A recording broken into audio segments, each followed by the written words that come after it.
Mas vamos lá, irmãos, nós estamos estudando sobre seitas e outras religiões, né? Seitas, heresias e outras religiões. E hoje é a terceira semana, então, que estamos tratando aí sobre os cultos afros brasileiros, né? Será que Jesus é um orixá? Para ele, sim. Nós já vimos aí que algumas características das religiões que não seguem o padrão das Sagradas Escrituras. Primeiro é que a Bíblia não é a regra de fé e prática. Segundo, que Jesus não é o Deus encarnado. Terceiro, que a salvação não é pela graça de Deus, e sim pelos méritos. Nós lemos hoje pela manhã o texto de 1 Coríntios, agora há pouco, que diz que Deus escolhe os que não são, os fracos, né? Justamente para envergonhar aqueles que pensam ser alguma coisa, mostrando que a glória da salvação é única e exclusivamente de Deus. Para que ninguém se vanglorie, ou para que ninguém se glorie, mas que a glória seja do Senhor. Todo o plano de salvação e a execução do plano de salvação está no próprio Deus, através da obra de Jesus Cristo, Deus encarnado. As outras religiões, a salvação é fruto das boas obras, é fruto dos méritos, é fruto do esforço humano. Portanto, eles não seguem um padrão bíblico. Nós vimos também que a palavra de Deus nos apresenta a possibilidades que até mesmo dentro da igreja existam ensinos de demônios ou espíritos enganadores. Isso se aplica à questão do liberalismo teológico, dos ensinos errados, das falsas doutrinas, mas ao mesmo tempo aplica-se também a toda a religião que está pautada naquilo que nós já estudamos em Apocalipse, na besta que emerge da terra, que tem aparência de cordeiro, mas a voz é de quem mesmo? De quem que é a voz, irmãos? Da Chapeuzinho Vermelho. Isso mesmo. É isso? Não, é a voz de quem? Do dragão. Obrigado, Cris. Louvado seja o Senhor. Ele tem a aparência do cordeiro. Quem que é o cordeiro em Apocalipse? Quem que é o cordeiro de Deus que tira o pecado do mundo? Jesus. Então, ele tem a aparência de coisas de Cristo. Ele se aparenta, fala do amor, fala de bondade, fala disso aqui. Só que a voz dele não é a voz do cordeiro. A voz dele é a voz do dragão. E quem que é o dragão em Apocalipse? A China? Não, a China eu sei que o exemplo lá é tal, mas não é bem essa aqui, não é esse dragão que nós estamos falando. O dragão bíblico é comparado à antiga serpente. E quem que é a antiga serpente? O diabo, Satanás. Então veja, toda a besta que emerge da terra representa todo esse sistema filosófico, religioso, que tem aparência de coisa boa. Não, mas faz o bem para as pessoas que vão lá, nossa, que coisa maravilhosa. Então tem essa aparência de coisa boa, tem aparência de cordeiro, de coisa de Deus, tem aparência de graça, tem aparência de bondade, só que o ensinamento vem da boca de quem? Do dragão, que é o diabo. Então, essa é a problemática que nós vivemos dentro desse segundo aliado de Satanás, que é a besta que emerge da terra. Então, nós vimos que é possível até algumas igrejas que se dizem do cordeiro trazerem ensinamentos que são de Satanás, que é do dragão. Agora imagine religiões que já se colocam como servas de entidades espirituais que não tem nada a ver com Deus. Pelo menos deveria ficar explícito, mas não fica. As pessoas falam, nossa, isso faz tão bem, rapaz. Nossa, todo ensinamento de amor, ensinamento de paz. Então, esse é o grande perigo. E nós já vimos isso, que infelizmente dentro da nossa cultura,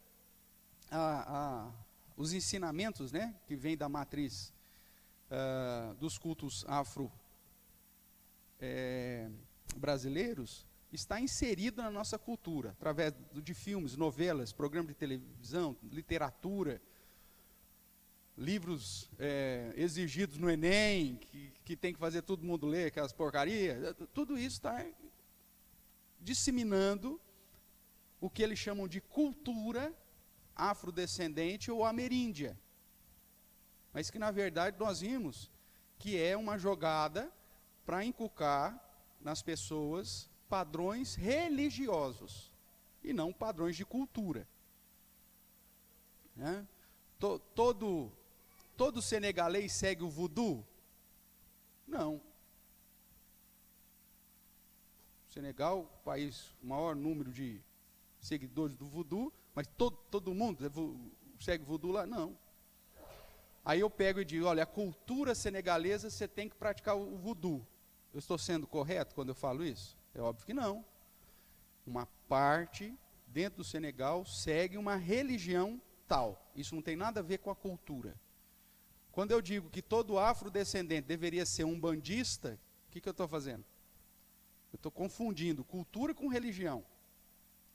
E isso tem inserido dentro, inclusive, das leis, né, do nosso país. Como eu já chamei a sua atenção na primeira aula, na segunda, quero chamar agora também, que nós não estamos tratando aqui da cultura africana ou da cultura ameríndia e nem da cultura afrodescendente. Mas nós estamos falando do sistema religioso sincrético que esses grupos acabaram assumindo dentro do contexto brasileiro. Porque já chamamos a sua atenção que esses nichos religiosos, candomblé, umbanda, jurema, quimbanda, pagelância, catimbó, batuque, seja lá qual o nome que se der, é uma expressão religiosa e não cultural. É a mesma coisa que você pensar que todo escocês é presbiteriano. É uma realidade? Não, infelizmente também não. Não é assim? Então veja, a religião, ela anda de mãos dadas com a cultura, mas ela não pode ser misturada, ela não pode ser confundida como cultura. Nós citamos aqui um exemplo, infelizmente, né, de que as pessoas utilizando aí leis que permitem o ensino e que exigem o ensino da cultura afrodescendente e ameríndia no Brasil, acabam levando religião de matriz africana para dentro das escolas, ensinando para as nossas criancinhas, né? Seja na aula de história, seja na aula de artes, e ensinando lá os meninos a fazer contra Ogum, fazendo correntinha de miçanga para ser o guia dele, e por aí vai, né? Nós já mencionamos isso. Vimos também que esses grupos recebem nomes distintos em várias regiões do Brasil, mas existem algumas questões que são, vamos dizer assim, gerais. O local que eles se reúnem para o culto a essas entidades chama-se terreiros, né? E há uma diferença, pelo menos em três grupos aí majoritários. O candomblé, que é a religião que vem diretamente da influência africana, daqueles que seguiam e adoravam deuses e entidades espirituais. A quimbanda ou macumba, que é uma religião brasileira que já mistura catolicismo com espiritismo, com candomblé e magia negra, né, as doutrinas de São Cipriano. Então, eles têm toda essa influência, e por isso a quimbanda, no popular é dito, a quimbanda é do mal, quimbanda é coisa do mal. Agora, a umbanda, que também é uma religião brasileira que mistura tudo, né, foca na magia branca. Então, aí o pessoal que é um bandista fala, não, um bandista nós faz o bem. Só que, na verdade, é tudo o iceberg, né, a pontinha do iceberg, você vê, aparece diferente. Lá embaixo está tudo junto, misturado. Vem tudo do mesmo lugar. Adoração de entidades, né, ou de espíritos, ou aquilo que a Bíblia chama de demônios, e que aqui na frente, cada uma vai demonstrar de um modo diferente para atrair as pessoas segundo a inclinação do coração de cada um. Nós vimos aí algumas nomenclaturas já na semana passada e retrasada. Talvez a principal, orixá, que refere-se ao santo ou às divindades. De 9 a 72, no candomblé menos, na umbanda mais, né? Vimos o nome aí do líder, o Babalorixá, o Babalaô, o Ialorixá, que são no candomblé chamado dos líderes, e dentro da Umbanda, pai de santo ou mãe de santo, pai ou mãe de terreiro. Vimos também o Yorubá, né, que é um problema que dentro da influência cultural, muitas vezes a gente acaba trazendo melodias que são iorubás. Mesmo que você mude a letra, são melodias que vêm, né, do Yorubá. Por quê? Porque dentro de um contexto de Brasil Império e de escravidão, quem cuidava das crianças dos senhores eram justamente quem? As escravas, né? Inclusive muitas delas foram mães de leite. E essas escravas ninavam os filhos dos senhores com iorubás, com cânticos do candomblé. E aí é lógico que você não vai usar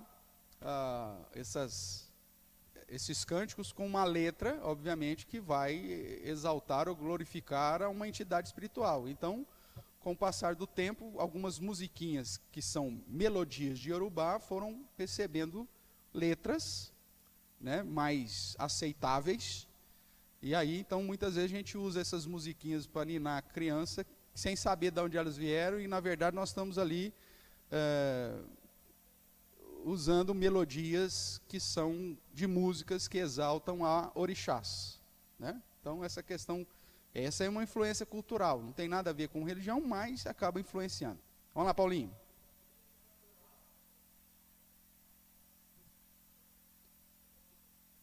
Depois letra. Sempre faz isso, né? Sempre, principalmente o catolicismo. A gente ainda pega algumas influências disso, a gente sofre com algumas influências disso, né? Exemplo, você tem aí o Natal, né? A gente comemora o Natal por uma questão de convenção, mas, na verdade, de onde que vem o dia 25 de dezembro? Vem das questões pagãs, né? Que adoravam Deus Sol, depois converteram o cristianismo e passa a adorar a Jesus, mas existe aí todo um processo que vem do paganismo, né? Alguns até questionam isso, que a gente não deveria nem seguir, mas o problema não temos nenhuma data que relembre o nascimento de Jesus, então nós convencionamos isso como um momento para pelo menos trazer à memória o fato de que o Salvador se encarnou, né?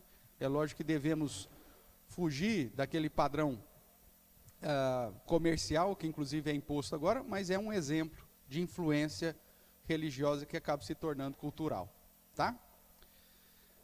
Vamos lá. Aí, santo de cabeça, que é o santo que você serve, filho de santo é você. Então, todos esses termos aqui nós já trabalhamos. Vimos que os orixás são divindades. Lá na África são cerca de 600, e no candomblé trouxe 16 a 72. Eu falei o contrário, né, na primeira slide. E a Umbanda trabalha com 9.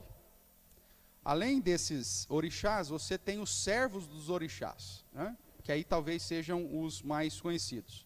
Então, quais seriam esses principais orixás? Você tem o Exu, Ogum, Oxóssi, Ossaim, Xangô, Yansan, Oxum e por aí vai. Iemanjá, né? Todos esses são orixás. E os orixás auxiliares, que talvez você conheça mais, que são mais populares, Pombagira, Maria Padilha, Sete Cruzilhada, Rosa Caveira, Zé Pilintra e por aí vai, né?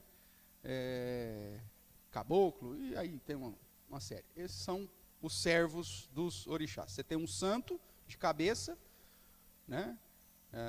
O Exu, aí você tem o Exu Caveira, Exu Tracarru, Exu não sei das quantas, e aí vai abrindo o leque, porque, imagina, são 600 na África, nós trouxemos 72, mesmo assim é orixá para, né, dar com pau, como diz o outro.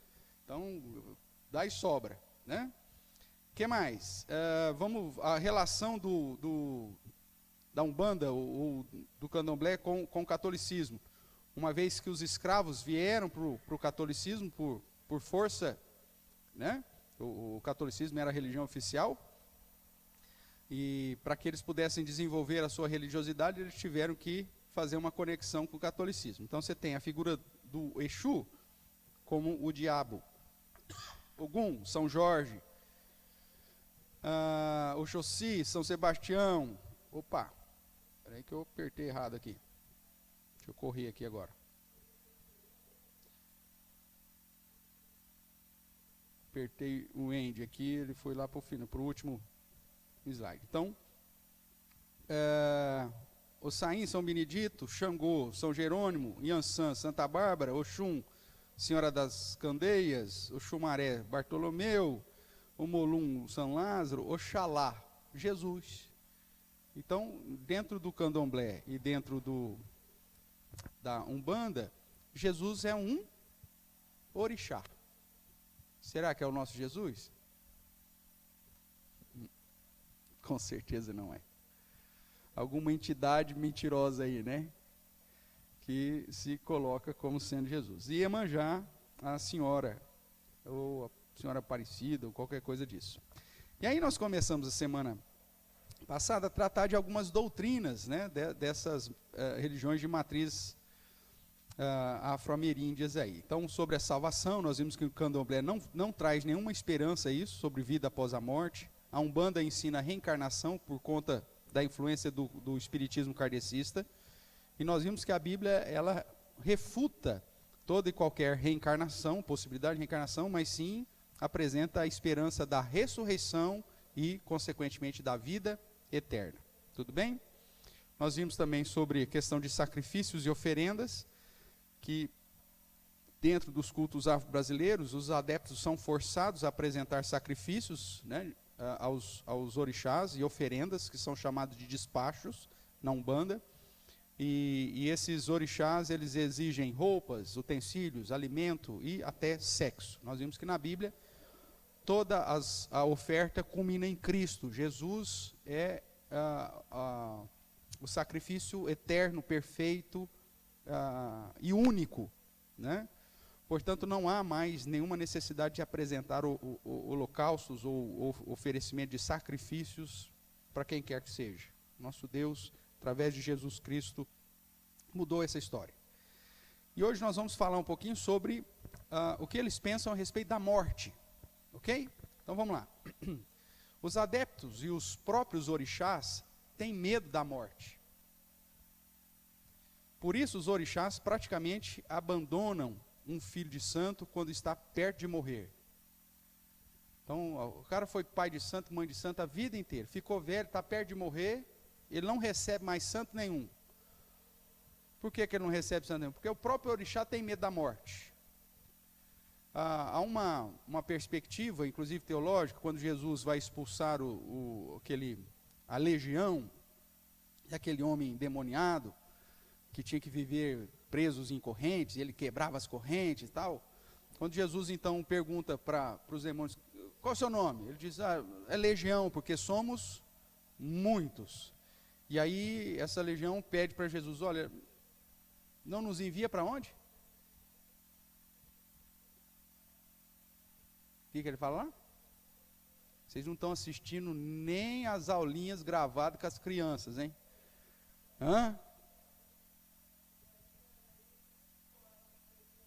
Não nos manda para o deserto, né? Então essa ideia, alguns teólogos têm chamado a atenção, não que fosse um lugar específico, como alguns na teologia da prosperidade, teologia da batalha espiritual, estão dizendo, não, é porque eles eram de um determinado território, se você mandasse ele para um outro território, os demônios daquele outro território bateriam neles, e piriri pororó. Então eles pedem para ser lançados, não serem lançados para esse lugar. Então, na verdade, alguns teólogos têm trabalhado que essa esfera de demônios territoriais, né, isso aí, você não tem um amparo bíblico nesse sentido, mesmo porque Satanás tem demônios à vontade, né, para fazer a sua obra onde quer que ele esteja, e mesmo que haja uma hierarquia nesse sentido, o nome de Jesus e o poder de Jesus não está atrelado a essa questão de demônios territoriais. Lá, porque Jesus disse que, ele falou que aonde habita o trono de Satanás, né, quando ele fala as igrejas lá de Apocalipse. Meu amigo, o trono de Satanás está em todo lugar. Você não pode se esquecer que Apocalipse se trata de uma questão simbólica e não de uma questão literal, né? Porque simplesmente é ir lá, ver qual que é a carta que falou onde está o trono de Satanás, vai lá, põe fogo na cidade e resolver um problema. Por exemplo, fogo no trono de Satanás, pronto, resolveu um problema. Não é nada disso, né? Então, talvez essa figura que é apresentada lá na situação com Legião seja a ideia já da condenação eterna, ou seja, de uma situação em que eles não poderiam mais exercer e que estariam, obviamente, na condenação eterna. Alguns têm defendido essa ideia, mas serve para demonstrar a ideia de que eles têm medo da morte e que Jesus, para muitos, né? Jesus pega e fala assim, mas por que Jesus então quebrou o galho daqueles demônios? Já tinha mandado ele logo para aquele lugar e resolvia o problema. Porque não era a hora ainda da condenação eterna dos demônios ou desses espíritos. Quando Jesus voltar em sua justiça, é que então estará inaugurando o estado final, de novo céu e nova terra, onde estarão os justificados em Cristo, e de lago de fogo e enxofre, onde inclusive Satanás, os seus demônios e o próprio inferno será lançado. É assim que a Bíblia nos ensina. Então, como não era ainda o momento da aplicação do juízo final e eterno, Jesus manda aqueles espíritos para os porcos. Aí fala, mas por que os porcos? Porque dentro daquela realidade, os porcos ainda eram animais impuros e a lei judaica proibia, né, não só o consumo, mas, consequentemente, a criação, uma vez que a criação acaba incentivando o consumo. Então somente isso. Mas, voltando aqui para o contexto, então nós vemos que eles têm medo da morte. E o próprio umbandista, o que segue o candomblé, ele tem medo da morte porque ele não tem esperança nenhuma. É uma religião que não traz esperança nenhuma. Não tem expectativa de vida após a morte, não tem expectativa de salvação. Então a morte para eles é algo terrível, né? Agora, quando nós olhamos para a Bíblia, nós sabemos que a Bíblia nos indica que a morte, primeiro, é inevitável. Somente aqueles, ou a última geração, que estiver aqui quando Jesus voltar, é que não passarão pela morte, serão transformados. Mas, fora essa geração, todos nós, um dia, teremos que passar pela morte física, né? Nós já estávamos mortos espiritualmente, fomos ressuscitados em Cristo, mas ainda a morte física é uma realidade para todos nós. E, apesar de inevitável, a Bíblia diz que nós não devemos ter medo da morte. Vamos ver alguns textos?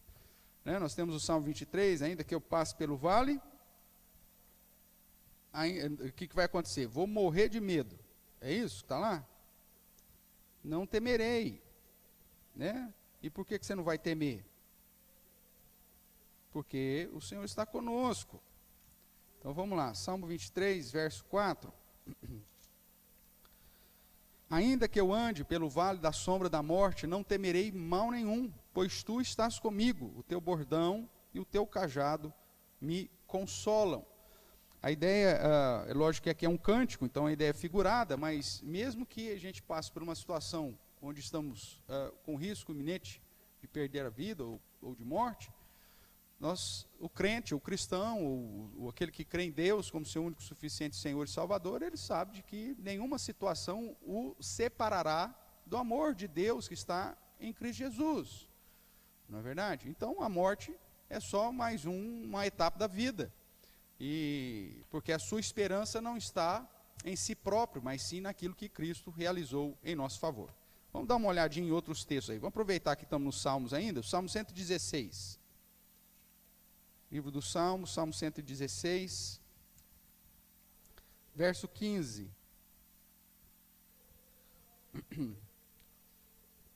Um salmo de ações de graças.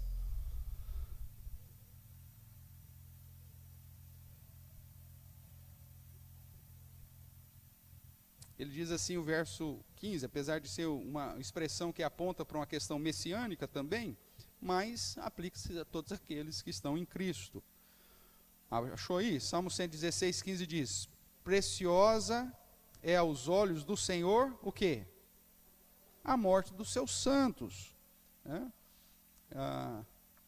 Isso aplica inclusive na própria morte de Cristo em nosso favor, mas aplica na vida de todos aqueles que são separados para o Senhor, que são santos. Nós vemos que Apocalipse também, né, aponta para essa ideia de que aqueles que morrem no Senhor é algo que Deus se alegra. Afinal de contas, irmãos, o texto aí de João, capítulo 17, eu convido você a abrir lá. Nós temos um pedido de Jesus na oração sacerdotal. Qual que é o pedido que Jesus faz ao Pai em relação à sua vida, aqui em João 17, 24? Abra lá, por favor. A oração sacerdotal de Jesus, ele pede não só em favor daqueles que eram seus discípulos, mas por todos aqueles que haveriam de crer nele. E lá no verso 24, ele vai dizer assim: Pai, Jesus falando, Pai, a minha vontade é que onde eu estou, estejam também comigo os que me deste, para que vejam a minha glória, que me conferistes, porque me amastes antes da fundação do mundo. O que Jesus está pedindo aqui? Pai, aonde eu vou, cheio de glória, aonde o Senhor me conferiu glória, tal, onde que é isso? Céu. A minha vontade é que esse que o Senhor me deu estejam comigo. Ok? Em última análise, o que Jesus está pedindo? Senhor, que eles morram, porque nesse processo para ir para o céu tem que morrer, ninguém vai para o céu batendo asa. Então, a morte faz parte do processo para que você chegue ao trono de Deus, para que você chegue à presença de Jesus. É lógico que até o final, como eu já disse, quando Jesus voltar em glória, aqueles que não tiverem passado pela morte, segundo o apóstolo Paulo, terão os corpos transformados, os que tiverem morte serão ressuscitados, também receberão um corpo glorificado, e aí depois do juízo, ambos serão arrebatados e levados aos céus, para viver eternamente na presença do Senhor. Mas enquanto esse período que nós estamos vivendo, só tem um modo de você estar no lugar que Jesus está e ver a sua glória, é passando pela morte. Então a morte não é algo que nos conduz ao medo, mas sim a expectativa de estar com Cristo. O apóstolo Paulo mesmo vai dizer isso, né? O morrer é lucro, o morrer é lucro. E ele fala assim, eu já estou numa dúvida terrível, eu não sei se eu quero ficar aqui servindo ao Senhor, na companhia de vocês, investindo a minha vida para pregar o Evangelho, ou se eu quero estar com Cristo, que é incomparavelmente melhor. Então, a morte para o cristão é algo que precisa ser entendido como simplesmente mais um momento para estarmos na presença de Cristo, e por isso não devemos temer. É justamente isso que os mártires entenderam.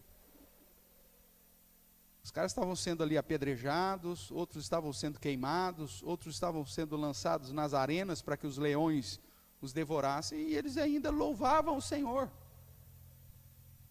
porque sabiam que aquela situação ainda era uma situação que os conduziria para a presença do Senhor. Veja aí Mateus 28.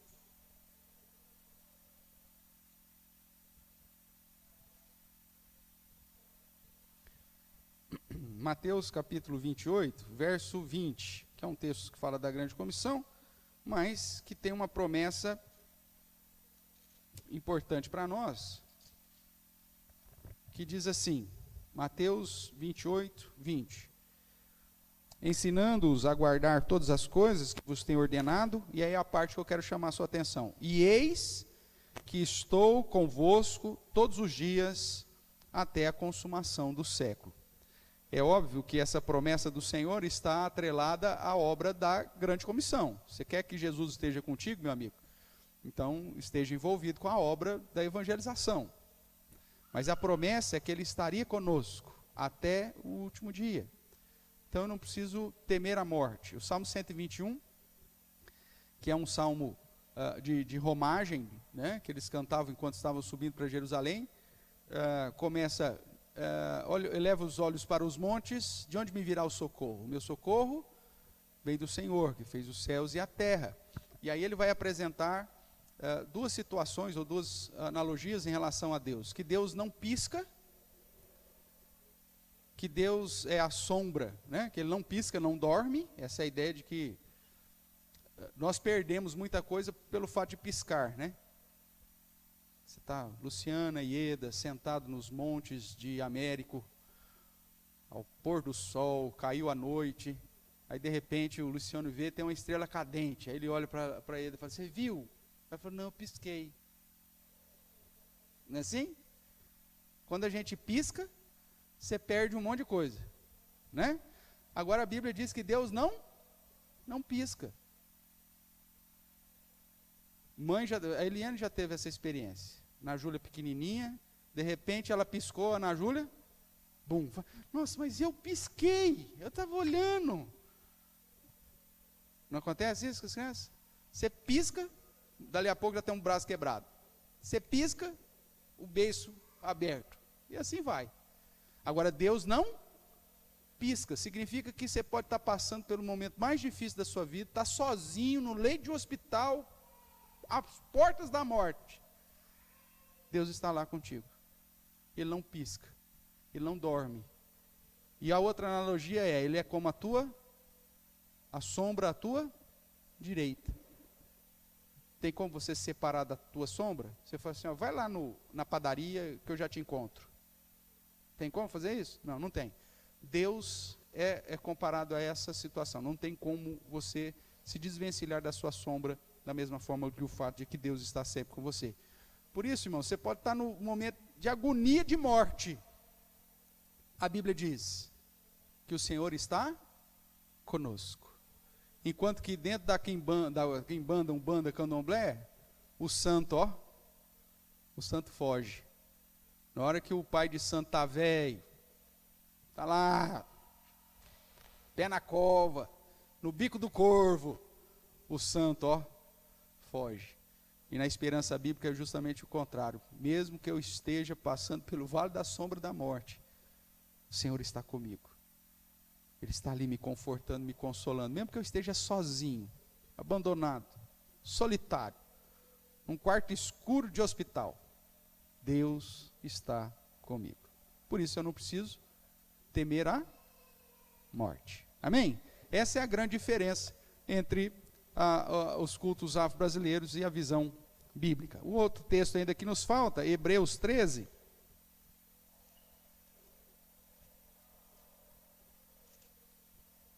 Hebreus capítulo 13, verso 5.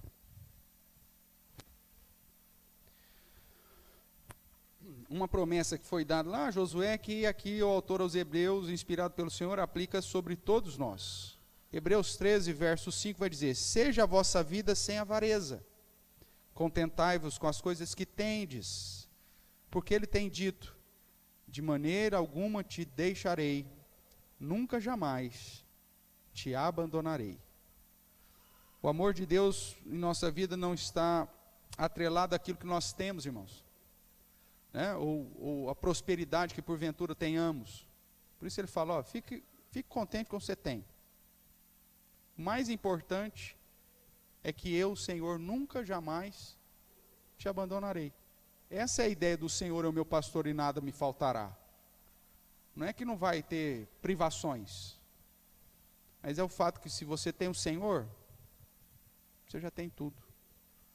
É a mesma ideia que Paulo diz, tudo posso naquele que me fortalece. Se você olhar o contexto, ele diz, eu passei por pobreza, por riqueza, por abundância e escassez. E aprendi uma coisa, tudo posso naquele que me fortalece. Ou seja, se Deus está comigo, Ele me fortalece, eu posso passar por toda e qualquer situação.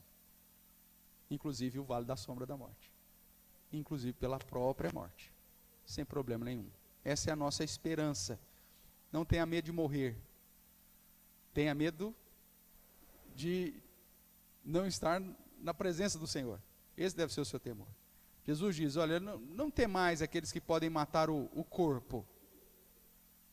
Tem muita gente que fala assim, né, já confessa, pastor, eu não tenho medo da morte, mas eu peço para Deus que eu queria morrer igual um passarinho.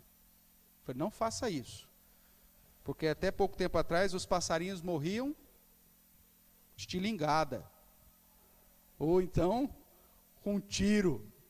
Então, assim, imagina a situação, o que foi? Morreu como um passarinho, o que foi? Um tiro. Então não faz isso não, Deus sabe. Pastor, mas tem umas mortes que são tão terríveis. E aí perguntaram, por que tem pessoas que têm morte tão terrível e tem gente que tem uma morte tão tão tranquila? Perguntaram isso para Jesus uma certa vez. Lembra dessa história ou não? Não? Então abra sua Bíblia lá em Lucas. Lucas, capítulo 13.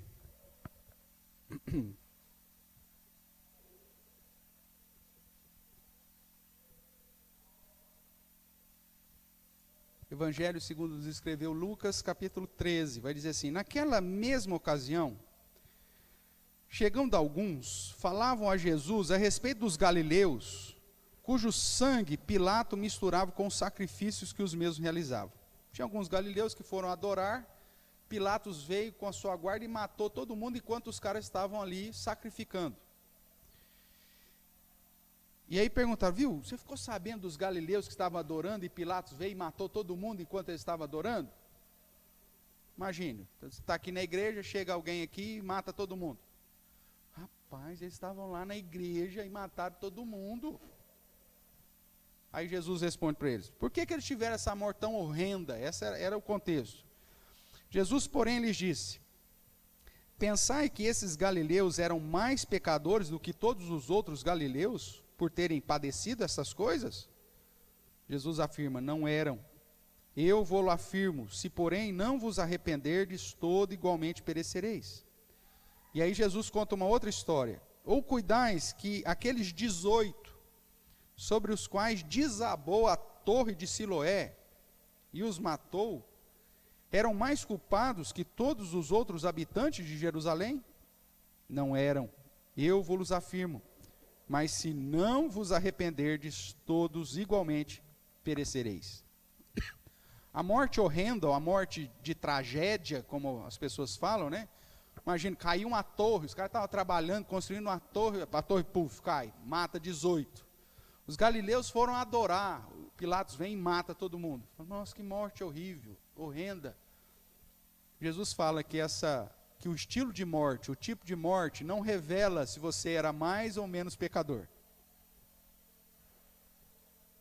Mas essas mortes, muitas vezes horrendas, significam para dizer que todos nós devemos nos arrepender. Imagine os apóstolos, todos eles tiveram mortes, com exceção de João talvez, mas até João, todos eles tiveram mortes terríveis. Porque eles eram mais pecadores do que nós? Pelo contrário, Paulo vai dizer, olha, nós como cristãos, somos apresentados como um espetáculo para o mundo. A ideia é simples. Nossa, o fulano que era crente, ia na igreja, servia a Deus, evangelizava, o cara temente a Deus, morreu desse jeito? Ai de mim, que sou um tranqueira. Essa é a lógica que Jesus apresenta. Você acha que ele era mais pecador do que você? Ou do que os outros moradores da Galileia? Ou dos que outros moradores de Jerusalém? Não eram. Todos devem se arrepender. Então, as mortes terríveis, irmãos, não dizem nada a respeito se você era mais ou menos pecadores. Há na cultura, né, geral que é o seguinte, se o cara morre dormindo em casa, é que ele era um santo. Agora, se ele morre porque uma jamanta passou em cima dele, esse cara devia ser terrível. Não tem nada a ver uma coisa com a outra. O tipo de morte não fala nada daquilo que você é. Todos somos pecadores e carecemos de arrependimento. Então, seja a morte terrível ou morte mais tranquila, a única certeza que temos é que se estamos em Cristo Jesus, não devemos ter medo da morte. E nem mesmo da morte matada. Né? Jesus fala, não temais aqueles que podem matar o corpo, principalmente por conta da sua fé. Não temos, os caras vêm, nós vamos tirar, nega Jesus, senão nós vamos te matar. Falou, vai, mata logo então. Por quê? Porque você tem que temer aquele que pode fazer tanto perecer no inferno a alma e o corpo, ou seja, Deus. Aquele que vai matar o seu corpo, é o seu corpo. A partir do momento que a vida cessar, você estará na presença do Senhor. Não importa se os caras vão te cortar em cubinho, ou em tirinha, para estrogonofe. Não importa. É o seu corpo. E Jesus diz, não tema isso. Agora tema Deus. Porque Deus pode fazer perecer tanto o corpo quanto a alma. Então, para o cristão, a morte não é motivo de pânico, não é motivo de temor. Porque é o meio pelo qual nós vamos à presença do Pai. Tudo bem? Dúvidas? Vamos lá, dona Gertrudes.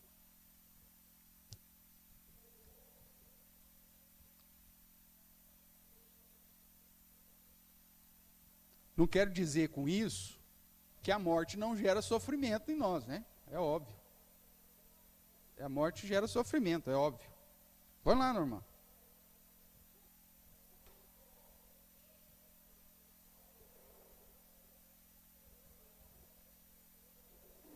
$55, é?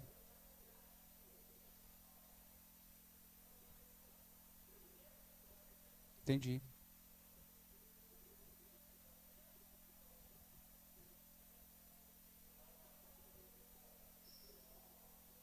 Eu não estou ouvindo, irmãos. Certo.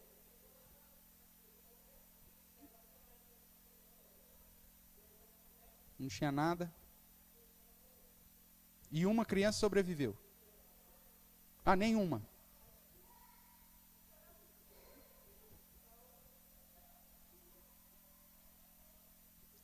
Quando nós olhamos na questão bíblica, a Bíblia vai dizer, é lógico que é um cântico, mas apresenta verdades. Abre a sua Bíblia lá no Salmo de número 139. Que fala da onisciência, da onipresença e da onipotência do Senhor.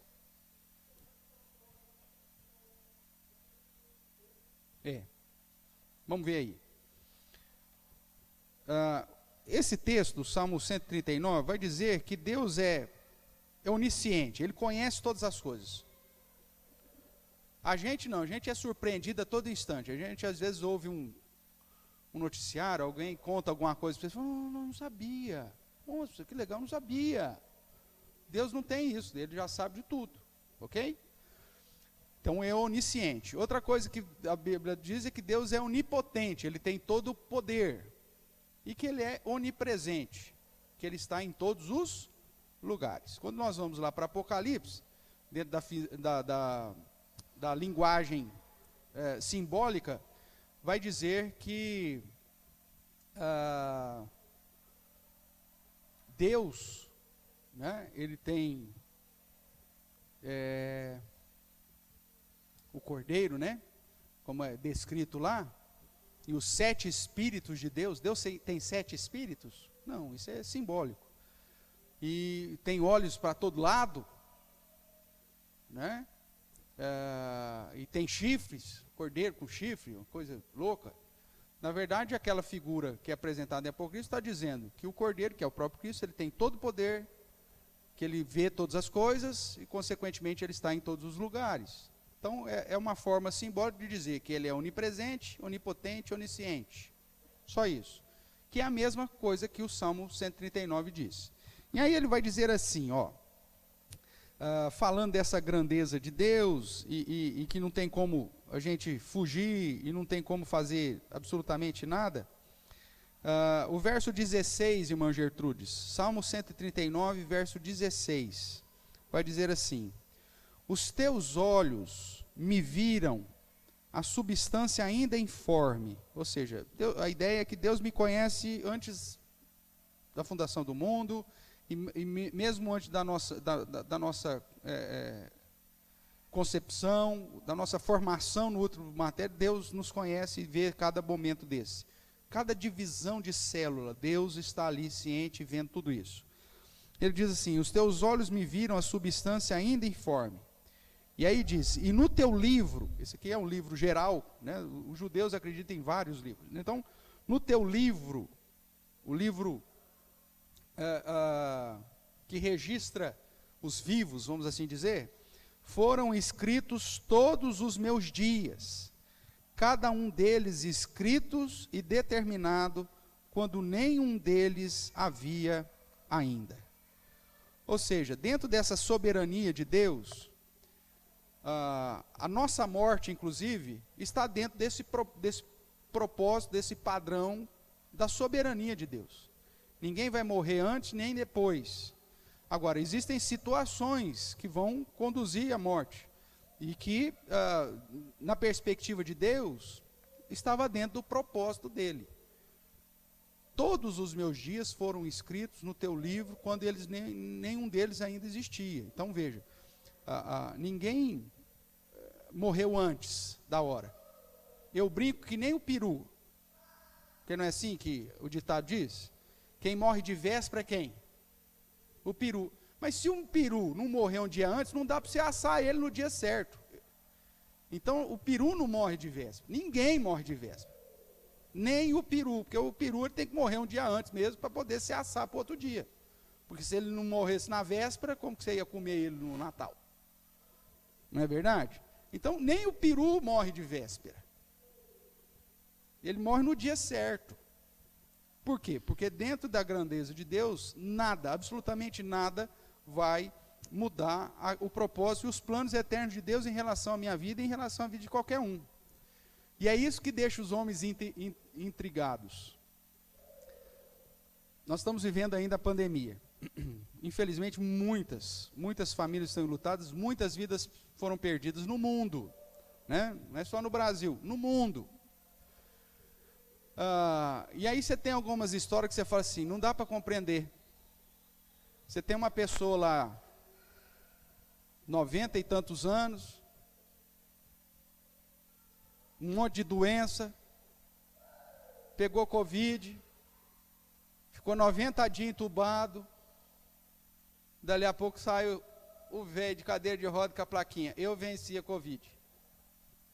Você fala, meu Deus.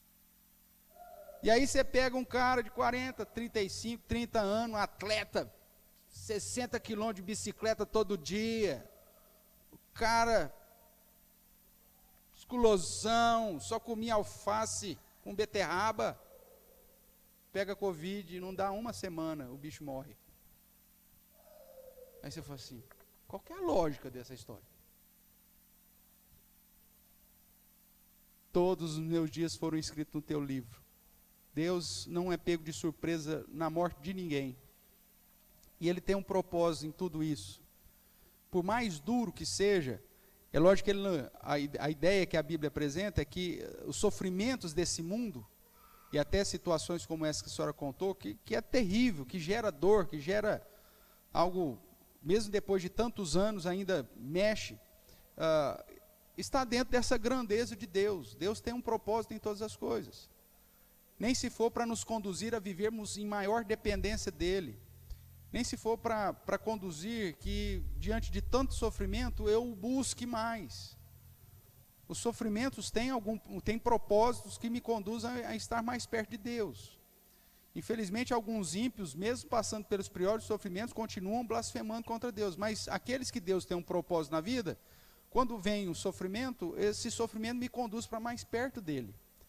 Então, nenhuma situação, seja ela de vida ou de morte, pega Deus de surpresa. Por mais que nós não compreendamos. Existem situações que nós não vamos conseguir compreender. Nós tomamos conhecimento, mas não vamos compreender. É aquilo que faz parte dos chamados mistérios de Deus. Mas Deus nunca é pego de surpresa. Na morte de quem quer que seja.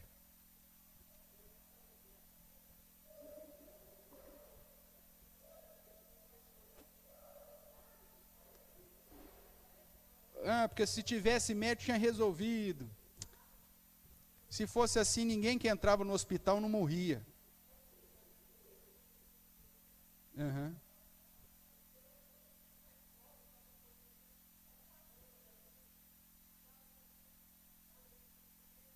Entendi.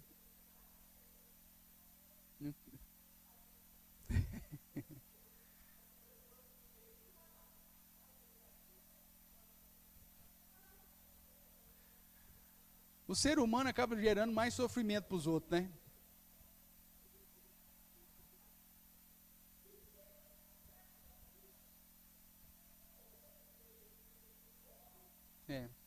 Veja, Se a questão da presença de um médico resolveria o problema, ninguém morreria no hospital. Tem gente que tem todos os recursos, está dentro do hospital, com todos os equipamentos, gasta não sei quantos mil por dia para alugar o aparelho para manter o cara vivo e morre. E o outro, coitado, não tem nada, não tem equipamento nenhum, não tem médico, e está vivo. Veja, isso serve, irmãos, para mostrar que a nossa vida ou a nossa morte não depende daquilo que nós temos, do dinheiro que nós temos ou dos recursos que porventura tenhamos. Todos os nossos dias estão escritos e determinados pelo Senhor. É essa a crença que devemos ter para, inclusive, suportar a dor que a morte nos traz. Eu estou falando que você não precisa ter medo da morte, mas não estou dizendo que a morte não vai gerar dor, não vai gerar sofrimento. Né? Não é um peixinho dourado que morreu. Morreu mais um peixinho dourado. Dá descarga. Não, a morte ela nos abala, ela nos entristece, ela machuca. Mas eu não preciso temê-la. Eu não preciso ter medo dela. Por quê? Porque o Senhor garante estar na sua presença, principalmente aqueles que estão em Cristo Jesus. Agora, se você morreu sem Cristo, meu amigo, aí o negócio complica. Por isso que o pregar do Evangelho, se você quer os seus queridos no céu, você tem que pregar o Evangelho para esse povo, mesmo que eles rejeitem. Mas até para que você tenha paz no seu coração o dia que essa pessoa for. Pastor, falei de Jesus para esse cara aí a vida inteira, ele não quis, mas eu fiz a minha parte. Isso vai servir de conforto para você. Agora, se você nunca falou de Jesus para os seus queridos, se você não prega através da sua vida, se você não tem um testemunho de vida na sua família, irmãos, a morte vai ser pesada. E ela vai bater colocada, no seu coração. Eu não estou falando que depende de você a salvação daqueles que estão perto de você, mas depende de você a pregação. Porque quando essa morte bater, pelo menos você vai ter paz. O conforto do Senhor, ele vai estar muito mais vivo na sua vida quando você mesmo perdeu alguém querido que não quis saber de Cristo, mas se você falou do amor de Deus para ele. Agora, se você não falou, se você não deu um bom testemunho, e se porventura isso acontecer, vai ser um fantasma o resto da sua vida esse negócio. Você vai ficar perturbado com esse negócio. Então, minha sugestão é, viva firme com Jesus e pregue o Evangelho. Principalmente para todos aqueles que você quer que estejam no céu contigo. Porque senão vai ser pesado. Tudo bem? Agora, em relação à vida pessoal do cristão, a morte é lucro, como diz o apóstolo Paulo. Vamos lá, irmãos, vamos caminhar aqui para a gente andar aqui, vamos ver se a gente consegue finalizar esse estudo hoje. Em relação ao relacionamento com Deus, como que é dentro das religiões de matriz afro e dentro do princípio bíblico. Então, dentro do candomblé, da umbanda, quimbanda, ou da macumba, o nome que você quiser dar para a quimbanda, o relacionamento com Deus é feito através dos orixás. E é fundamentado na servidão aos mesmos. Se você quer receber algum favor dessa entidade espiritual, você tem que prestar a ele um serviço. Você tem que servi-lo. Então, os adeptos, eles vivem em constante medo de represálias. Eu já disse para você que eles apanham dos orixás quando não faz o que se manda. E aí eu não lembro, alguém me perguntou, pastor, mas o senhor falou apanhar dos orixás, como que é esse negócio? É físico? É físico, irmãos. É um negócio sobrenatural.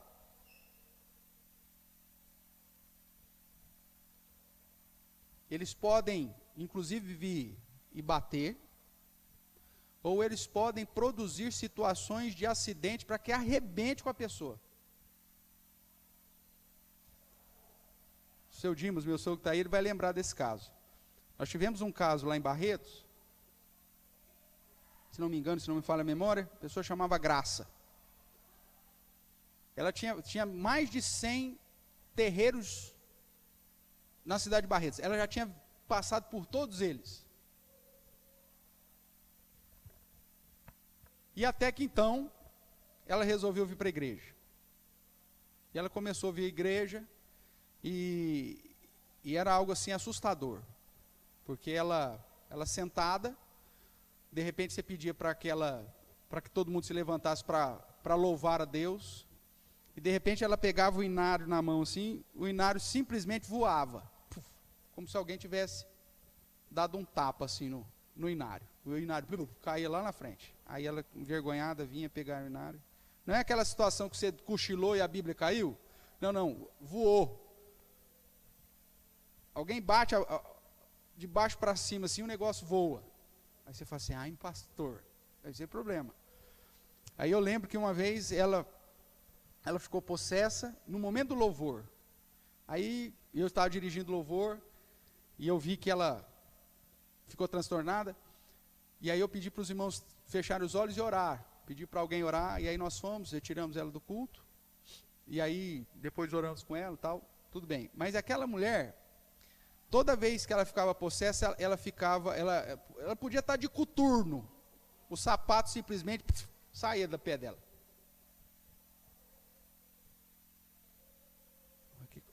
E ela ficava com o pé assim, ó, torto para trás. Aí depois, conversando com ela, explicando, ela falou assim, não, eu servia um orixá,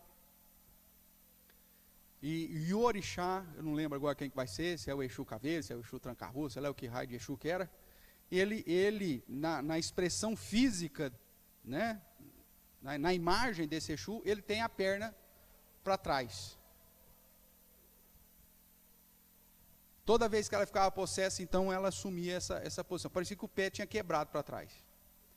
E aí, conversando com ela, eu falei assim, mas Graça, mas como que você consegue virar esse pé desse jeito, menino? Eu falei, não sou eu. Na hora que ele me domina, acontece, eu posso estar com o sapato que for, o sapato espirra. E aí eu vi que ela tinha uma cicatriz no pé. Ela falou assim, mas e essa cicatriz? Ela falou, não, essa cicatriz foi o próprio orixá que me fez.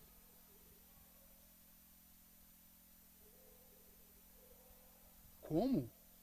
Falou, ela me fez eu passar por um acidente, que um vidro de espelho cortou o meu tendão atrás. Ele queria que eu ficasse fisicamente igual ele. Só que aí ela era enfermeira, inclusive, ela no hospital, fizeram a reconstituição, parará, mas eu tenho a cicatriz. Veja, o orixá aplicando ou através de um acidente, ou através de uma ação sobrenatural, situações que traziam marcas físicas no filho de santo.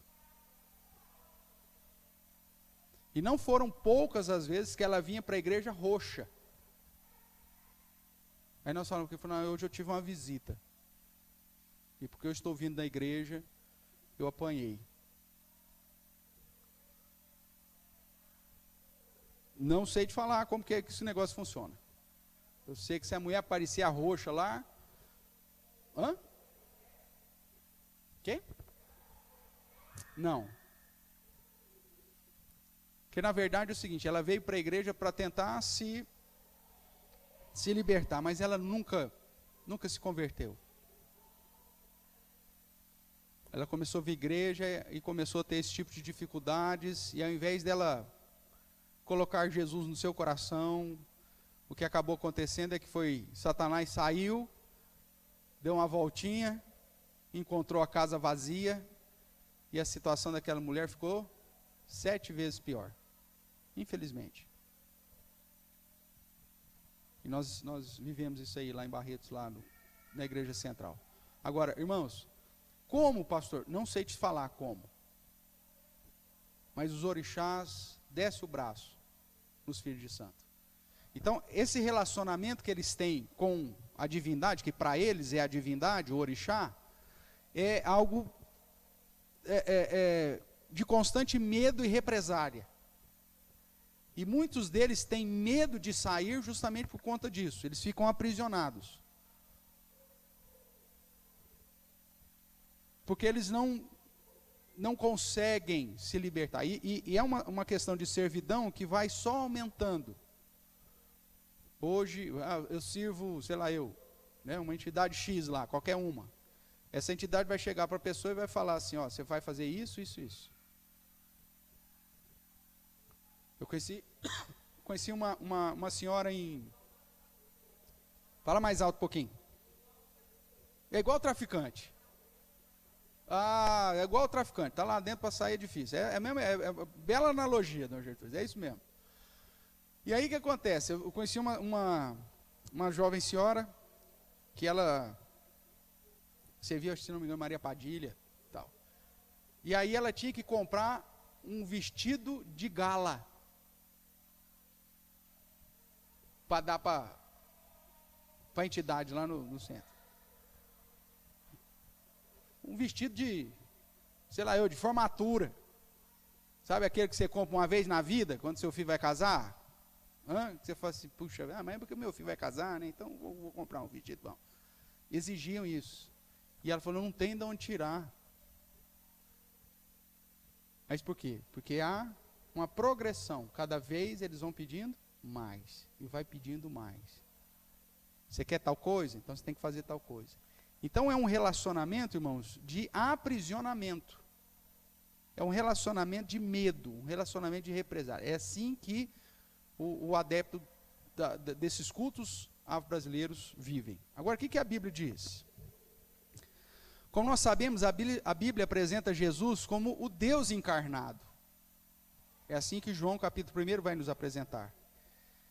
E apresenta Jesus como aquele que veio para nos salvar, que veio para nos livrar, que veio para nos dar vida, e vida em abundância. Olha a diferença, não uma escravidão, não uma servidão, mas vida e vida em abundância.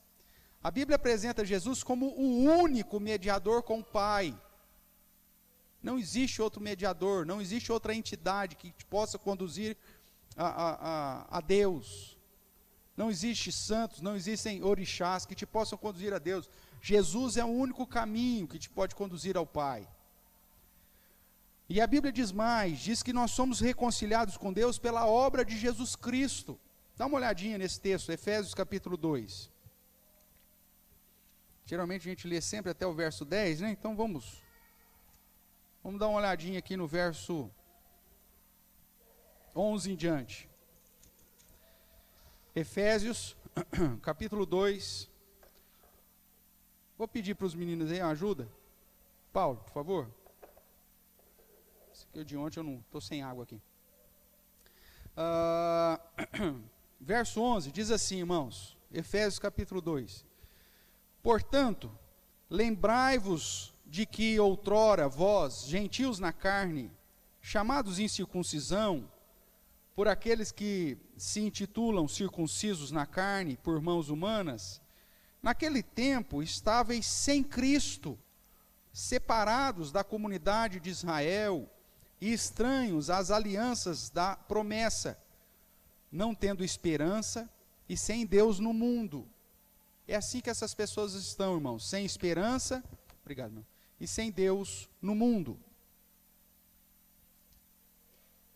Verso 13, mas agora, em Cristo Jesus, vós que antes estáveis longe, fostes aproximados pelo sangue de Cristo, porque Ele é a nossa paz, o qual de ambos fez um, e tendo derribado a parede de separação que estava no meio, a inimizade, aboliu na sua carne a lei dos mandamentos na forma de ordenanças, para que dos dois criasse em si mesmo um novo homem, fazendo a paz, e reconciliasse ambos em um só corpo com Deus, por intermédio da cruz, destruindo por ela a inimizade.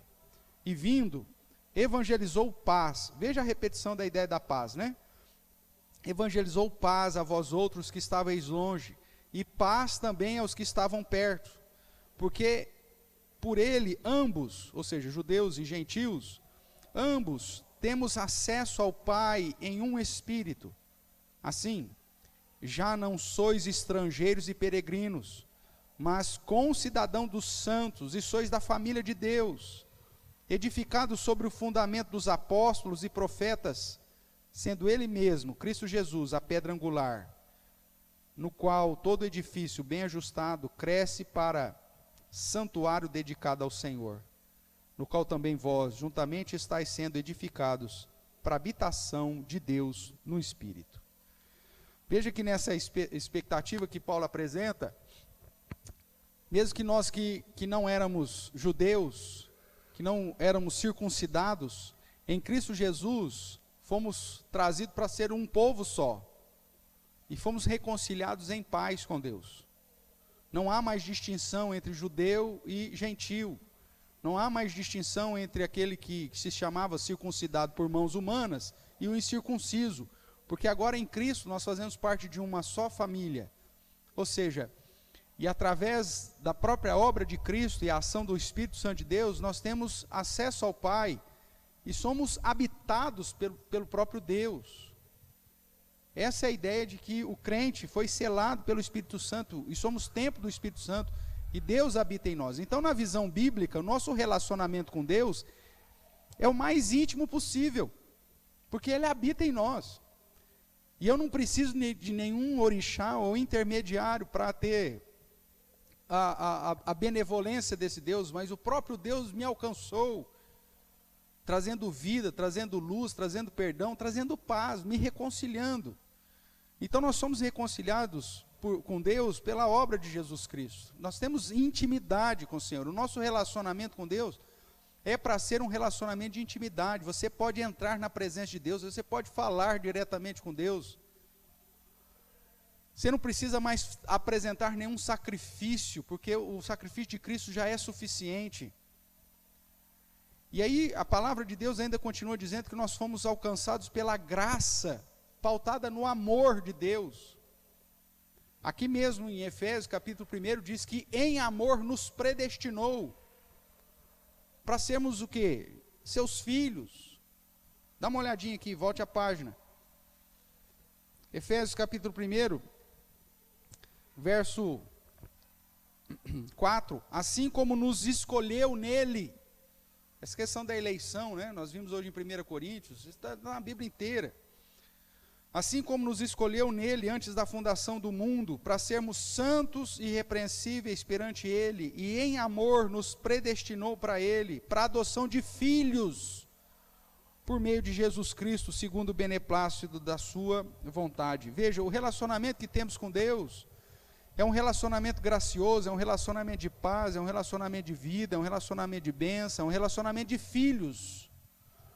É um relacionamento de Deus ser o nosso Pai e trabalhar na nossa vida. É um relacionamento onde Ele promete vir com graça, com bênção, com proteção. Mesmo que Ele nos chame de servos em alguns momentos, a nossa perspectiva é de servir, mas em gratidão. Mas ao mesmo tempo, Jesus nos chama de amigos, porque nos revela toda a sua vontade, o seu propósito. Então, quando você compara a religião afro-brasileira, onde há um relacionamento de medo, de escravidão, um relacionamento difícil, de abuso, quando você olha para as Escrituras, você vê um relacionamento de paz, de vida, de luz, de bênção, através da obra de Jesus. Isso deveria, irmãos, nos conduzir a uma consagração a Deus. É terrível dizer, mas quando você olha para os adeptos dos cultos afro-brasileiros, eles têm, é lógico que por causa do temor, do medo, né? Mas eles têm uma obediência às suas entidades, que se a gente tivesse 10% da mesma obediência ao Senhor Jesus, o negócio seria diferente. E principalmente aqueles que já foram resgatados dessas trevas, geralmente quando se tornam crentes, alcançados pela graça, eles continuam com essa fidelidade a Deus, porque eles sabem o que eles passaram. Por isso que nós devemos evangelizá-los.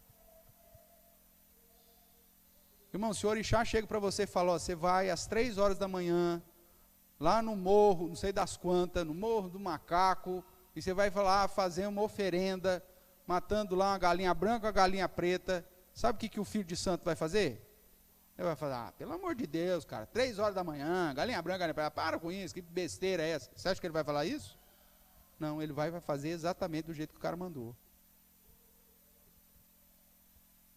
Vai lá no cemitério tal, abre a cova tal e come o rim esquerdo. Sabe o que o cara vai fazer? Exatamente do jeito que o santo mandou.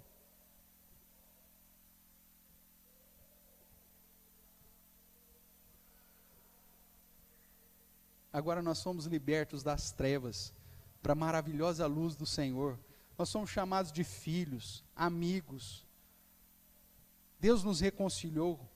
Nós que nada merecíamos, que estávamos em trevas e vivíamos como pessoas sem Deus no mundo. E aí, o simples fato de estar na presença do Senhor, às vezes é um peso terrível para nós. Ah, já fui de manhã, não preciso ir no culto à noite. Ah, já vou no culto à noite, não preciso de manhã. Meu amigo, alegrei-me quando nos disseram, vamos à casa do Senhor. Estar na presença do Senhor é o maior privilégio que nós temos. Servir a causa do Senhor deveria ser a nossa prioridade. Nós somos tão miseráveis, irmãos, que você pode trabalhar a semana inteira, virando turno, fazendo o escarcéu de dificuldade. Se chegar no final de semana, o pessoal fala assim, ó, vamos pescar? Ou vamos fazer um churrascão? Ou vamos lá no náutico? Ou vamos lá na minha casa de campo? Você não vai falar assim, cara, você vai me desculpar, mas eu estou muito cansado. Cara, você vai me desculpar, mas não vai dar. Você vai, cara. E sabe por que você vai? Porque você é um miserável.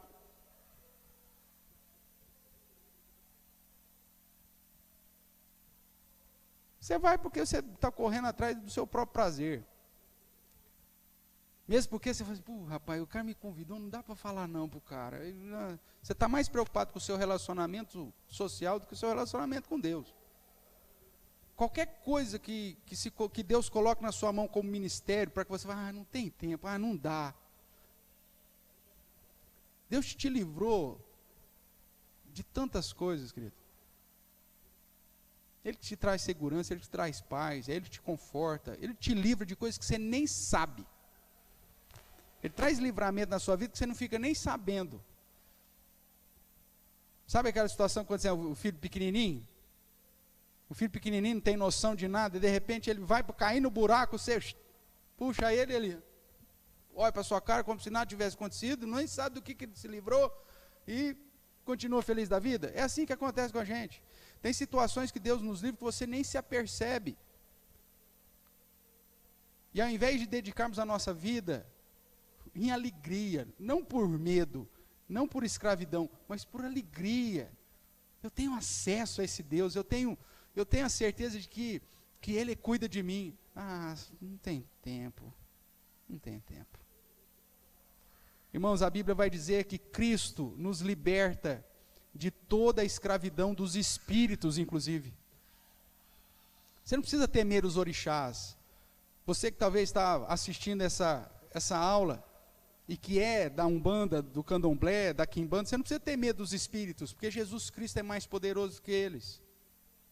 A palavra do Senhor vai nos dizer isso em vários momentos. Vamos lá rapidamente, por conta do nosso tempo. 1 João 3,8. E eu vou lendo aqui, os irmãos vão talvez só acompanhando. 1 João 3,8 vai dizer assim: aquele que pratica o pecado procede do diabo, porque o diabo vive pecando desde o princípio. Para isto se manifestou o Filho de Deus, para destruir as obras de quem? Do diabo. Jesus é o único que tem poder para destruir as obras de Satanás, do diabo. Por isso, se eu estou em Cristo, eu não preciso ter medo.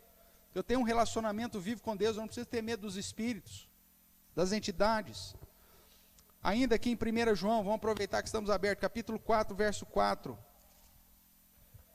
Filhinhos, vós sois de Deus e tendes vencido os falsos profetas, porque maior é aquele que está em vós do que aquele que está no mundo. Jesus é o próprio Deus, o Deus encarnado, todo-poderoso. Ele tem autoridade sobre terra e céus, sobre todos os principados e potestades. 1 João capítulo 5, verso 18, ele diz assim: sabemos que todo aquele que é nascido de Deus não vive em pecado, antes aquele que nasceu de Deus o guarda. Esse é aquele que está em letra maiúscula, aí, que fala da encarnação de Cristo. Aquele que nasceu de Deus o guarda, e o maligno faz o quê? não lhe toca. Essa é a realidade. Jesus é superior a tudo. Paulo vai dizer, não pus aqui o texto, mas ele diz que Jesus encravou na cruz as nossas dívidas e envergonhou todos os principados e potestades na cruz do Calvário. Jesus tem todo o poder, é Ele que nos livra da escravidão, seja lá do que for. Vamos ver aqui João 8,32, um texto conhecido, né, que fala a respeito daqueles que conhecem a verdade vos libertará. Jesus falando para o povo de Israel, ele diz, João 8,32, e conhecereis a verdade vos libertará. Responderam, nós somos descendentes de Abraão, e jamais somos escravos de alguém. Como dizes tu, sereis livres? Replicou Jesus, em verdade vos digo, que todo que comete o quê? Pecado, é escravo do pecado. O escravo não fica sempre na casa, o filho sim, para sempre. Se, pois, o Filho vos libertar, verdadeiramente sereis livres. A escravidão do pecado, a escravidão dos orixás, a escravidão de entidades demoníacas, tudo isso é possível ser liberto através da obra de Jesus. Ele é a verdade, essa verdade liberta. Não importa os pactos que você fez, não importa o tamanho de envolvimento que porventura você tem, Jesus é o único que pode te livrar de todas essas situações. E é por isso que nós crentes não precisamos temê-los, ou temer os orixás, ou espíritos, ou qualquer entidade. Veja aí Lucas 10. Lucas capítulo 10, verso 19.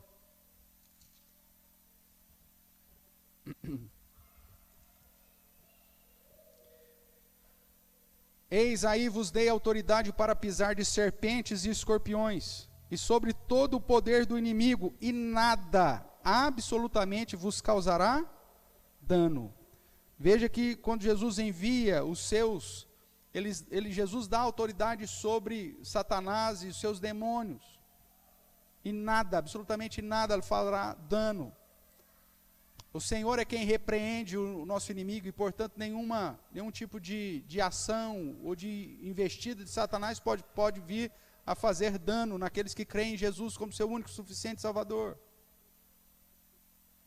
Por isso a solução para aqueles que estão escravizados é justamente a vida em Cristo. E você é instrumento de Deus para anunciar essas boas notícias, meu irmão.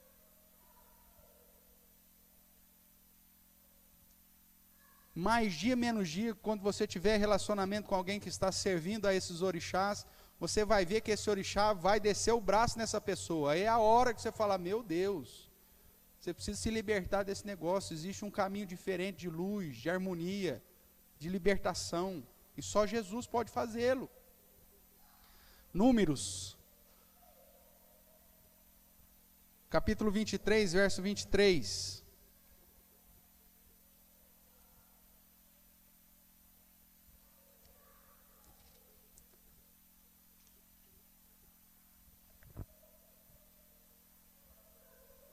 Números 23, verso 23 vai dizer assim, pois contra Jacó não vale encantamento, nem adivinhação contra Israel.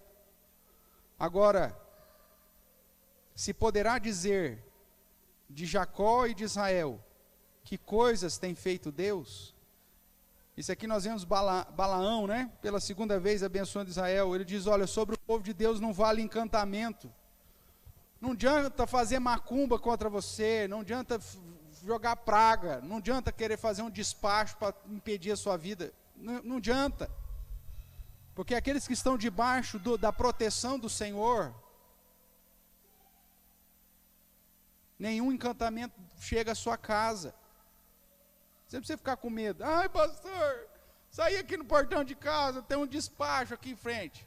Tem galinha? Tem. Então despena ela e assa para não comer. Tá, a farofa também veio? Veio, pastor. Ótimo, melhor ainda. Pega a pinga e tempera a galinha ainda. Não vale encantamento, irmãos. Não vale nenhum encantamento. Agora, aquele que está em Cristo não vive na prática do pecado.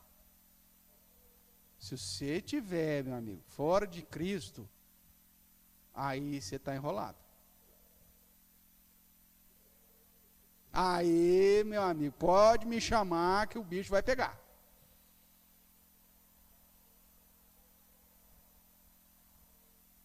Lembro de uma situação em Matão, dia do meu aniversário, caiu numa segunda-feira, folga pastoral, dia 25 de julho, estou lá em casa, toco o telefone. Alô, é o pastor da igreja presbiteriana? É o pastor da igreja presbiteriana. Bom, nós estamos aqui, o final de semana, passamos o final de semana dentro de casa aqui, preso dentro do quarto, nós empurramos o guarda-roupa na porta, meu tio está endemoniado aqui, a gente não sai, não vai no banheiro, faz 2 dias. Já veio pastor de tudo quanto é igreja aqui, não deu certo aqui, não ajeitou aqui. O senhor é a última igreja que nós estamos ligando. O senhor não tem como vir aqui? Meu Deus do céu, dia 25 de julho, meu aniversário. Vamos lá.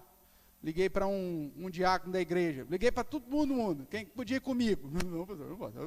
Aí um diácono que é Gesiel, que era meirinho, oficial de justiça, falei, não, meu amigo, você vai fazer uma visita comigo. Não contei nem o que era para ele, senão ele desistia.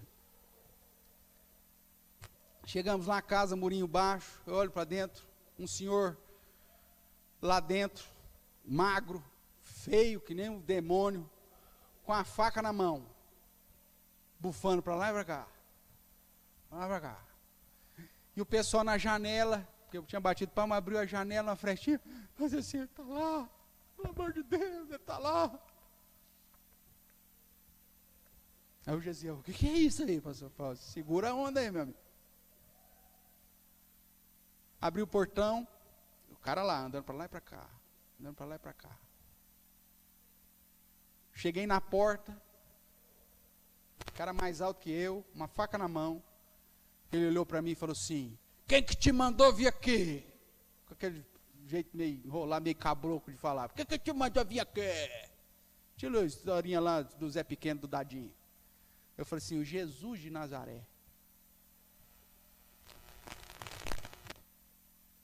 Ele jogou a faca no chão, me abraçou.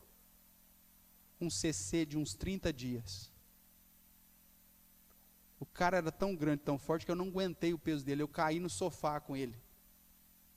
E eu já comecei a orar. Ele começou a chorar. Aí o Gesiel me ajudou, conseguimos colocar ele sentado. Liberamos a porta, saiu a família que estava lá. 2 dias no quarto. Xixi, cocô, tudo no quarto. Evangelizamos a família, evangelizamos o cara. E num dos momentos ele caiu endemoniado de novo, ele corria e batia com a cabeça na parede, assim, parecia um tambor. Pum! Nós agarramos ele, seguramos para que ele não se machucasse, oramos por ele. Ele foi liberto mais uma vez. Falamos de Jesus para ele, apresentamos a situação, demos água para ele. Geralmente o endemoniado ele não toma água, viu? Demos água para ele, ele bebeu água. Pedimos para a família ajudar, deu um banho nele. Fazia, sério mesmo, esses 30 dias aí é exagero, mas fazia não sei quantos dias que ele não tomava banho. Deram banho nele, tal. Passou um dia, eu voltei lá, estava bom. Ele falou assim, pastor, mas eu recebi uma visita do meu santo. Ele disse que se eu for para a igreja, ele vai me matar. E eu resolvi então não ir para a igreja. Apresentei todos os versículos bíblicos falando do poder de Jesus sobre eles. E ele também, infelizmente, não quis. Ele era tratorista. A última notícia que eu tive é que ele acabou perdendo o emprego, porque ele ficava endemoniado todo dia, que ele não conseguia trabalhar. Irmãos, é escravidão que esse povo vive. E só tem uma solução para eles, o Evangelho de Jesus. E você, como filho da luz, você não precisa temer. Você precisa ser um instrumento para gerar luz na vida desse povo. Apresentar a verdade para esse povo, porque é a verdade que vai libertar. Sem medo, porque sobre nós não vale encantamento. Para concluir, irmãos, a obra de Jesus Cristo e a revelação bíblica está sobre toda e qualquer cultura. Inclusive, nos liberta da tradição e dos aprisionamentos do mundo espiritual, das potestades e principados deste mundo tenebroso.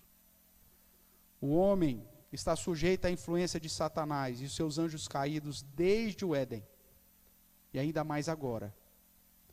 Uma das características da antiga serpente, o dragão, é aprisionar os homens com mentiras e manifestações sobrenaturais. O diabo faz sinais, prodígios e poderes miraculosos, irmãos. Dá uma olhadinha rapidamente comigo em 2 Tessalonicenses. E Deus permite que isso aconteça justamente para ver se você ama a verdade ou não.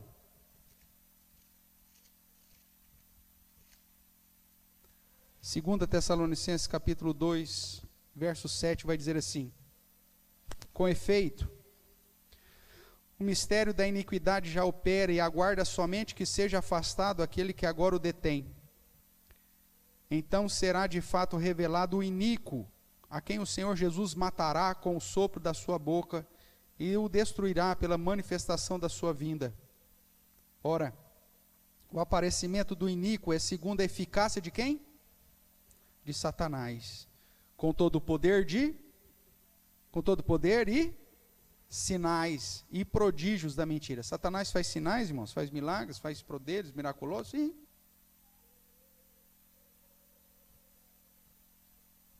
E com todo engano de injustiça aos que perecem, porque não acolheram o quê?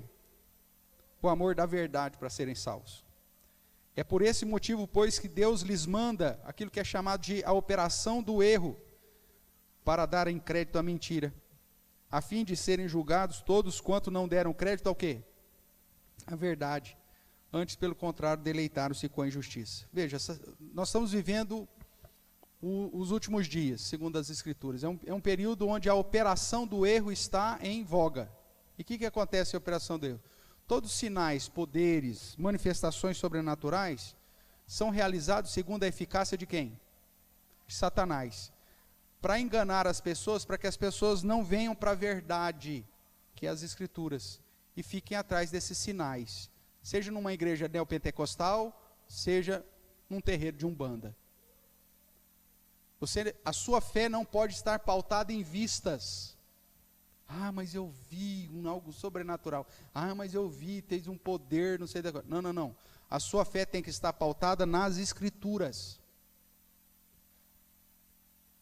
E é isso que você tem que conduzir, inclusive, para as pessoas que estão vivendo dentro dessas religiões que aprisionam com sinais e poderes e prodígios.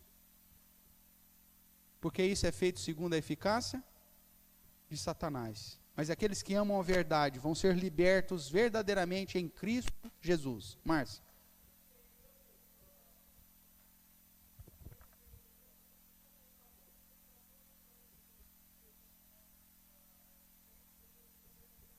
Uhum.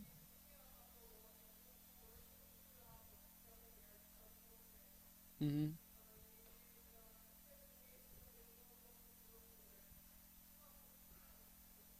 Uhum.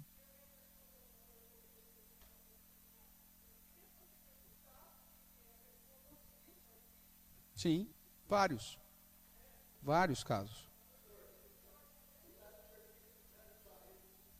Olha lá, o presbítero Dimas lembra, e a gente pode citar essa história, porque é uma história conhecida. O presbítero Jânio, da Terceira Igreja de Barretos, ele veio também do Baixo Espiritismo, né? Meu pai.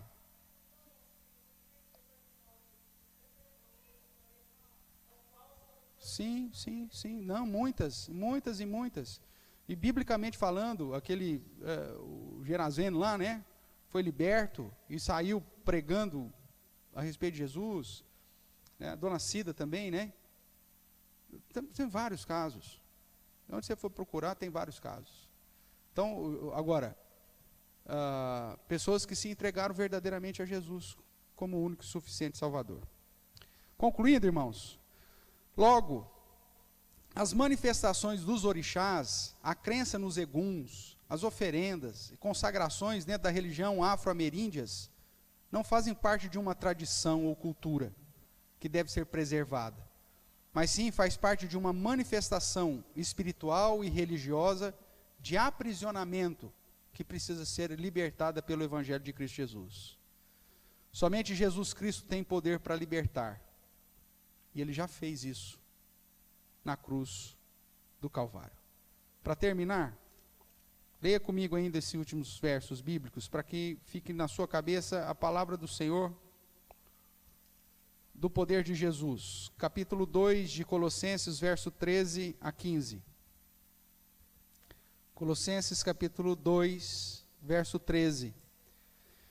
E a vós outros que estáveis mortos pelas vossas transgressões e pela incircuncisão da vossa carne, vos deu vida juntamente com ele, perdoando todos os nossos delitos, tendo cancelado o escrito de dívida que era contra nós e que constava de ordenanças, o qual nos era prejudicial, removeu-o inteiramente, encravando-o na cruz, e despojando os principados e potestades, publicamente os expôs ao desprezo, triunfando deles na cruz.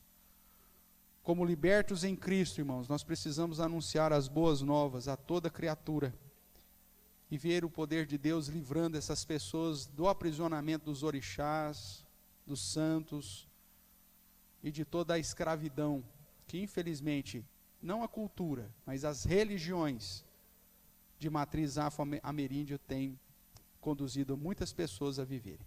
Que Deus possa te usar como instrumento nas mãos dEle, para ser luz e para pregar o Evangelho também para essas pessoas. Amém?